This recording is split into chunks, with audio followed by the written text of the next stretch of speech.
गोसीखुर्द धरणाच्या विद्युतगृहातून सध्या वैनगंगा नदीपात्रात 160 क्युसेक क्षमतेनं पाण्याचा विसर्ग सुरू आहे। तसेच आज दिनांक 4 जुलै 2024 रोजी मध्यरात्री 12 वाजता गोसीखुर्द धरणातून पूर नियंत्रणासाठी सुमारे 2500 क्युसेक क्षमतेनं पाणी सोडण्यात येणार आहे। या विसर्गामुळे चिचडोह बॅरेजच्या पाणीसाठ्यात झपाट्यानं वाढ होण्याची शक्यता असून येणारा सुमारे 2500 क्युसेक पाण्याचा प्रवाह वैनगंगा नदीपात्रात सोडण्यासाठी चिचडोह बॅरेजचे सर्व दरवाजे उघडण्यात येणार आहेत। प्रशासनानं वैनगंगा नदीकाठच्या सर्व नागरिकांना सतर्क राहण्याचं आवाहन केलंय।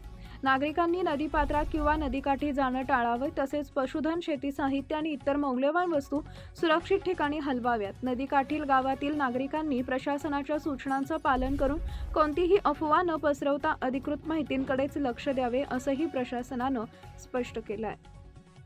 लाईक करा, शेअर करा, सबस्क्राईब करा आणि बेल आयकॉन प्रेस करा।